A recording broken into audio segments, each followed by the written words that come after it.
आज जो खबर हम आपको दिखाने जा रहे हैं उसने भारत की ताकत को आधिकारिक तौर पर दुनिया के सामने रख दिया है। ये वो सच है जिसे दुनिया के कई देश जानते थे, लेकिन इसके बावजूद उन्होंने भारतीय सेना, पीएम मोदी और भारत का अपमान किया। दुख की बात यह है कि मोदी विरोध के चलते भारत के ही कई लोगों और राजनीतिक दलों ने सच जानने के बावजूद भारतीय सेना और पीएम मोदी पर सवाल उठाए। लेकिन अब जाकर खुलासा हुआ है कि भारत से जान बचाने के लिए किसने 60 बार डोनाल्ड ट्रंप से संपर्क किया, लेकिन इसके बावजूद जब सफलता नहीं मिली तो विदेशी मीडिया को खरीदकर भारत के खिलाफ माहौल बनाया गया। तूफान उठाने वाली ये खबर क्या है वो आपको इस वीडियो में बताएंगे, लेकिन उससे पहले देखिए कि भारत का नाम लेकर पाकिस्तान ने अपने बारे में क्या बताया है। हम बस बयान सुनवाएंगे, इसके मतलब आप खुद निकाल लीजिएगा।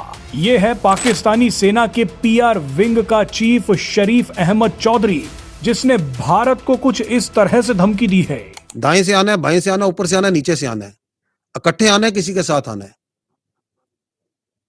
एक बार मजा ना करा दिया ना तो पैसे वापस। शरीफ अहमद चौधरी ने 10 सेकंड में पूरे पाकिस्तान का इंट्रोडक्शन दे दिया। बहरहाल अब आते हैं सबसे जबरदस्त खबर पर, जो पाकिस्तान की असली कुटाई का सबूत है। दरअसल अमेरिका में फॉरेन एजेंट्स रजिस्ट्रेशन एक्ट यानी FARA के दस्तावेज सार्वजनिक हुए हैं। इन दस्तावेजों में बताया गया है कि ऑपरेशन सिंदूर के दौरान पाकिस्तान में खौफ का आलम इस कदर था कि उसने भारत के 80 घंटों के भीतर पहले तो सरेंडर कर दिया, लेकिन जब इसके बावजूद भारत ने हमले नहीं रोके तो पाकिस्तान ने अपनी जान बचाने के लिए 60 बार अमेरिका से संपर्क किया।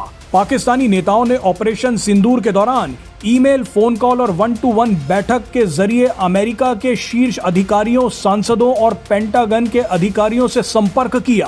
पाकिस्तान 60 बार अमेरिका के दरवाजे पर गया कि हमें भारत से बचा लो। पाकिस्तान ने 6 लॉबिंग फर्म्स को 45 करोड़ रुपए से ज्यादा पैसे दिए ताकि अमेरिका से मदद मिल पाए, लेकिन इसके बावजूद भारत नहीं रुका।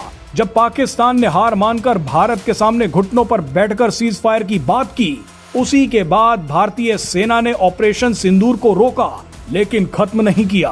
ये ऐसी स्थिति थी जिसने पाकिस्तान के साथ साथ अमेरिका को भी झटका दे दिया, क्योंकि भारत ने अमेरिका तक की बात नहीं सुनी। उसी के बाद एक नैरेटिव जंग शुरू हुई, जिसमें डोनाल्ड ट्रंप ने बार बार कहा कि मैंने सीज फायर करवाया है। पाकिस्तान के लिए लॉबी कर रही फर्म्स ने अमेरिकी अखबारों न्यूयॉर्क टाइम्स और वॉल स्ट्रीट जर्नल के रिपोर्टर्स से संपर्क किया ताकि भारत के खिलाफ नैरेटिव बनाया जा सके।